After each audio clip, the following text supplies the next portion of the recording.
Bonjour à tous et bienvenue dans le débrief de ce match d'ouverture de l'Euro 2021 entre la Turquie et l'Italie. Voilà 7 ans que j'attendais que l'Italie fasse son retour dans de grandes compétitions européennes et internationales. Et c'est le cas et je suis très ravi de débriefer ce match avec vous.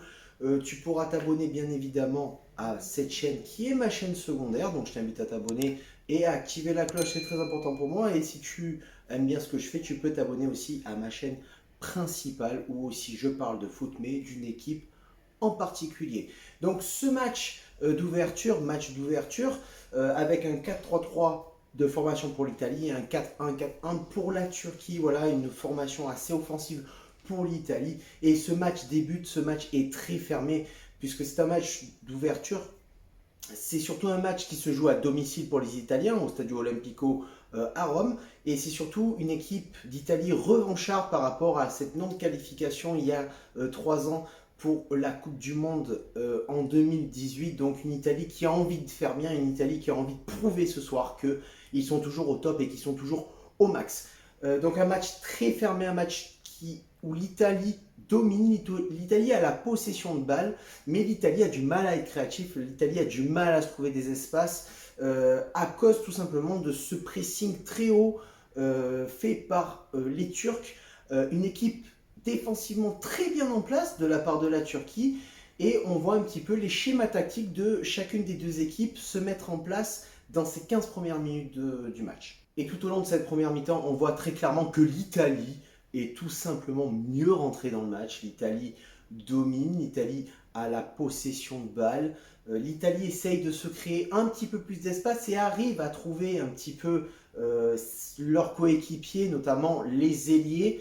Et surtout, l'Italie essaye de devenir dangereuse. Ils ont réglé un petit peu les déchets techniques qu'ils ont pu avoir en début de première mi-temps, et l'Italie se créera sa première grosse occasion à la 22e minute sur un corner italien, tête de Giorgio Chiellini, qui sera claqué par le gardien turc. Dans cette première mi-temps, l'Italie domine, l'Italie attaque, l'Italie est omniprésente dans le camp turc, mais l'Italie n'est pas réaliste. En 30 minutes de jeu, c'est tout simplement 9 tirs, un seul tir cadré. L'Italie a du mal à trouver des solutions parce que le bloc turc est bien en place. Mais le bloc turc souffre aussi. Le bloc turc est à la peine. Physiquement, on voit que le pressing très haut qu'ils peuvent exercer sur les attaquants italiens sont en train de les mener à mal. Ils sont en train de fatiguer et les Turcs ont beaucoup de mal. L'Italie est sans solution. L'Italie frappe très souvent de loin, mais l'Italie ne cadre pas ses tirs.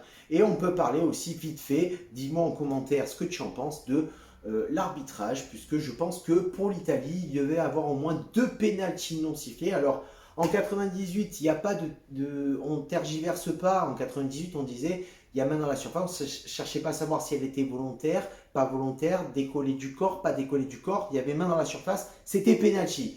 Bon, là, il y a les nouvelles règles qui sont mises en place mais pour moi, clairement, au moins sur la dernière action de la fin de la première mi-temps, il y a pénalty pour l'Italie et l'Italie va rentrer au vestiaire sur un score nul de 0-0, mais une Italie qui domine mais qui ne convainc pas. Reprise de la deuxième mi-temps et l'Italie va continuer à pousser, l'Italie va continuer à mettre ce pressing qui va devenir de plus en plus omniprésent dans cette deuxième mi-temps. Et à la 52e minute, l'ouverture du score de l'Italie sur un centre de Spinazzola qui va toucher un défenseur turc, qui va mettre le but contre son camp. C'est l'ouverture du score, le premier but de cet Euro 2021 pour l'Italie qui sera marqué par un Turc.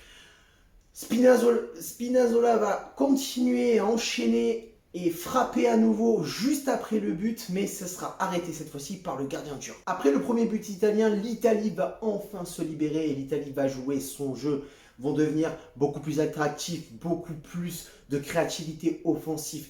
L'Italie va trouver des espaces et l'Italie va asphyxier complètement la Turquie, car le pressing des attaquants italiens devient omniprésent face au pressing turc qui s'est complètement éteint. L'Italie va retrouver un second souffle après ce premier but et va même doubler la mise à la 64e minute sur un centre italien. Spinazzola, encore une fois, qui va reprendre de demi-volée. C'est arrêté par le gardien turc avant d'être touché par un défenseur. Ça revient sur Ciro Immobile qui n'a juste à la pousser au fond pour mettre le deuxième but italien, pour mener 2-0. L'Italie est clairement supérieure techniquement et clairement supérieure offensivement ce soir face à la Turquie. L'Italie va doubler la mise et se mettre complètement à l'abri avant de finir cette deuxième mi-temps. 80e minute, mauvaise relance du gardien turc Shakir qui va être intercepté par un joueur italien qui va décaler sur le côté gauche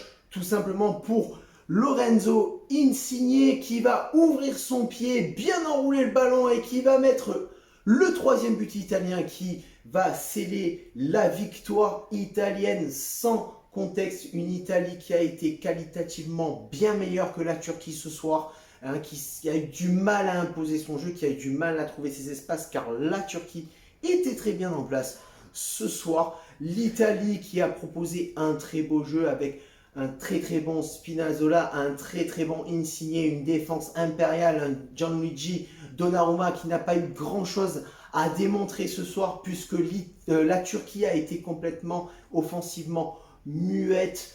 Quelques fulgurances de temps en temps sur de contre-attaques mais ils n'ont pas prouvé grand chose ce soir. La Turquie va repartir avec une grosse valise pour ce match d'ouverture et l'Italie renaît de ses cendres et annonce un euro de folie.